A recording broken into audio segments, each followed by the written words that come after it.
بەدەڕشتنی پلانێکی ئەعلامیە مانجدار و فڕێدانی کۆمەڵێک دەسەواژەی نازانستی لەلایەن چەند دەستگایەکی ڕاگەیاندنی نزیک لە دەسەڵاتی حیزب هەوڵی هەڵگرتنی شەڕێکی ئایدۆلۆژی بێ ئاکام لە نێوان زانایانی ئاینی و ڕۆشنبیراندا دەدرێت و لێکۆڵەرێکی کۆمەڵناسی سیاسی ژاشکرای دەکات. ئەرکی زانایان لەم ساتە وەختەدا گەڕانەوەی بۆ پەیوەکانی سەرشەقام و ئەرکی ڕۆشنبیرانیشە نەکەونە ئەو پلانە و نەبنە دەستکەلای مەرامێکی سیاسی دیاریکراو. ماوەیەکە لە هەندێک کەناڵ و دەستگای ڕاگەیاندنی نزیک لە دەسەڵات و لە پێناو ئەجێندایەکی دیاریکراوە بە پاساوی وروژاندنی هەندێک پرسیاری گوماناوی و قسەکردن لەسەریان بە بوێری کەوتونەتە پەلامەردانی قورئان و پیرۆزەکانی ئیسلام. بە گوێرەی ئەو زانیاریانەی پەیام لە سەرچاوی باوەڕپێکراوە دەستی کەوتووە. دەسەڵات لە هەوڵی جێبەجێکردنی پلانێکدا لە ڕێگەی چەند کەناڵێکی ڕاگەیاندنەوە بە مەبەستی تێکدانی ئاشتی کۆمەڵایەتی و سەرقاڵکردنی زانایانی ئیسلامی و ڕۆشنبیران بە یەکترەوە و ونکردنی کەیسی گەندەڵی و داواکانی خەڵک. لەو بارەیەوە ناسقادر لێکۆڵەر لە بواری توێژینەوەی سیاسی بە پەیامی ڕاگەیاند توانیمان لە ماوەی 62 ڕۆژی خۆپیشاندانەکانی سەرای ئازادیدا ئاشتەواییەکی جوان لە نێوان زانایانی ئاینی و ڕۆشنبیراندا دروست بکەین و پێویستیشە هەمووان ڕێز لەو لە یەکتر گەیشتنە بگرن. ناسقادر پێشی وایە ئەوەی ئێستا دەسەڵات لە هەندێک کەناڵی ڕاگەیاندنەوە بە پاساوی ئازادی بیرروڕە دەیکا پلانێکە و دەبێ زانایان و ڕۆشنبیران هۆشیار بن و نەکەونە ئەو داوەوە.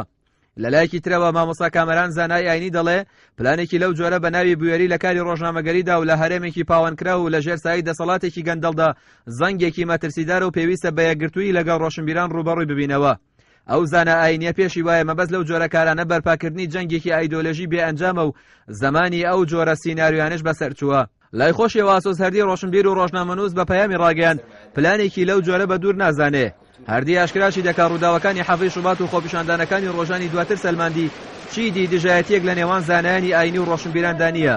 پاراستنیە و دەستکەوتەشی بارکی سەرشانی هەردوو لازانی. تاکیدیش دەکاتەوە دەبێ ڕۆشنبیران و زانایانی ئاینی لەو پلانە گەورەتر بیر بکەنەوە چونکە هەندێک هێڵی گشتی و خاڵی هاوبەش کۆیان دەکاتەوە هێندە جیاوازی لە نێوان ئەو دووچینەدا نابینرێ. لەناو میلەتێکدا کە زۆرینەی خەڵکەکەی مسلمانە و گۆڕانکاریەکانی ناوچەکە و گەندەڵی و ستەمکاری ڕژێمەکانی ناوچەکە چین و توێژەکانی کۆمەڵگەی هۆشیار کردوێتەوە و ڕێگە نادەن داواکاری خەڵک و دژایەتی گەندەڵی و چاکسازی ڕێشەیی بکرێتە قوربانی مەرامێکی مەدروس. لەم کاتەشدا هەریەک لە زانایانی ئاینی و ڕۆشنبیرانیش پاراستنی دەستکەوتەکانی حەفەی شوبات و لێگەیشتنی نێوان چین و توێژەکانی کۆمەڵ بە تایبەتیش زانایانی ئاینی و ڕۆشنبیران بە ئەرکێکی گرنگ و گەورە وەسف دەکەن لە پێناو لە گۆڕنانی ئەو جۆرە پلانە.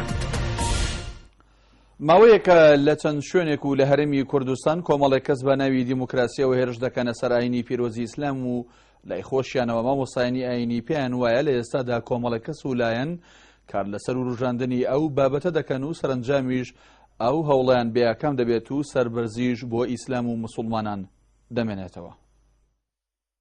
لە سەردەمی پەیامبەر و درودی خوای لەسەر بێت تا ئێستا هەر کەس دژایەتی ئاینی ئیسلامی کرد بێت سەرنجام یان بڕوای بە ئیسلامێناوە یاخود سەری لە مایە پوچیەوە دەرکردووە و زۆرێک لە مامۆستایانی ئاینیش پێیان وایە ئەو وێرشانەی لە ئێستادا کۆمەڵێک کەس و لایەن کار لەسەر و ڕژاندنی دەکەن و هەمووشی سوکایەتی و دروستکردنی گومانە لەسەر ئیسلام و قورئان و مسلمانان سەرنجامیان بێیاکام دەبن و سەربەرزیش بۆ ئیسلام و مسلمانان دەمێنێتەوە. ڕاستی ئەوەی دەیبیستین و دەیبینین بۆتە هۆکار و سەبەبێک بۆی بۆ دڵگرانی مامۆستایانی ئانی و دڵگرانی سەرجەم میلەتی مسلمانی کوردستان.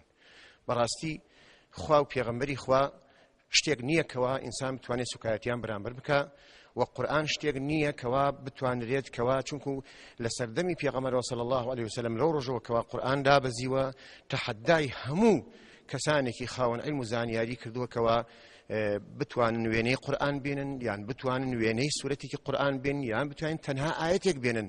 ئەو کەسەی کە ئینسان خۆی بە ئینسانێکی ڕۆشنبیر و مثقف ئەزانیە ئەمڕۆکە چرخی عەولەمەیە، چرخی پێشکەوتنە، چرخی ئەنتەرنێتە، چرخی زانیاریە، پێویست بە کوشتار ناکە، پێویست بەوە ناکە کەوا ئینسان جواب بە جەنگی یەکتری بکە.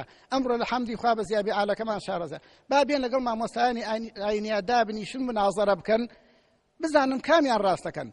بیری لێ بکەڕ و ئێمە ئەو دینی ئیسلامی ئێمە ئەوەتانێ هەتا ئیساکێ دژایەتی هیچ دینێ ناکە. خوای گەورە پێغەمبەرەکەی ئێمەی ناردووە حەزەتی محەممەد سەڵات و سەلامی خۆی ئەفەرمێ وما ئەرسەلناکە ئیلا ڕەحمەتەن للعالەمین. ئەوان ئەگەر ڕاستەکەن با بێن لە قورئان ئەوەنەی کەوا ئەو گۆڤارە عیلمانیانە ئەخوێننەوە با بێن قورئان بخوێنەوە، تەفسیری قورئان بخوێنەوە، سیرەتی پێغەمبەری خوا سەڵات و سەلامی خۆی بخوێنەوە بزانە ئایا دینی ئیسلام چۆن بووە. ماوەیەکە زنجیرەیەرشێک بۆ سەر ئاینی ئیسلام و قورآن و موسڵمانان لە هەرێمی کوردستان دەستی پێ کردووە. لێرە و لەوێش کۆمەڵێک کەس بە ناوی دیموکراسیەوە هێرش دەکەنە سەر پیرۆزیەکانی ئاینی پیرۆزی ئیسلام کە ئاینی زۆرینەی ڕەهای گەلی کوردە و لەو چوارچێوێشدا ئەندامێکی دەستەی کارگەڕی یەکێتی نیشتیمانی کوردستان لە ماوەیەکی کووردا دوو جار هێرش دەکاتە سەر ئاینی پیرۆزی ئیسلام. ئەوەش نیگەرانی لای هاوڵاتیانی هەرێمی کوردستان دروست کردووە. لای خۆشیانەوە مامۆستایانی ئاینی پێیان وایە هەموو ئەو کەسانەی کە دژایەتی ئاینی پیرۆزی ئیسلام دەکەن نەک ناتوانن ئاینی پیرۆزی ئیسلام لەکەدار بکەن بەڵکو خۆشیان زیانمەندی یەکەم دەبن. بەڕاستی ئەمە لەوانەیە چەند زەرێر هەبێت زۆر زیاتر قازان جێ بۆ موسڵمانە کە وریا بنەوە ئەوەی کە تۆ دەنگی بۆیەی ئەوەی کە هەڵەسی لە بەریا ئەوەی کە ڕێزی لێگری ئەوەی کە ژنی بۆ ماراکەی ئەو تا لەسەر ئەو کەناڵە عالەمیانەوە دژایەتی ئەو دینەی تۆکە کە تۆسی دەنگی بۆی. زانیاریە قورآنیەکان ئەوە ڕوون دەکەنەوە ئاینی ئیسلام هەر لە سەرەتای دروستبوونیەوە تا ئێستا ڕوبەڕووی هەزاران کەس بووەتەوە کە ویستویەتی گومان لەسەر ئاینی پیرۆزی ئیسلام و قورآنەکەی بکات. سەرنجام ئەو ڕوبەڕووبوونەوانە شکست بۆ بەرامبەرەکانی و سەربەرزیش بۆ ئیسلام و موسڵمانان ماوەتەوە. وریحسین کەناڵی ئاسمانی پەیام سلێمانی.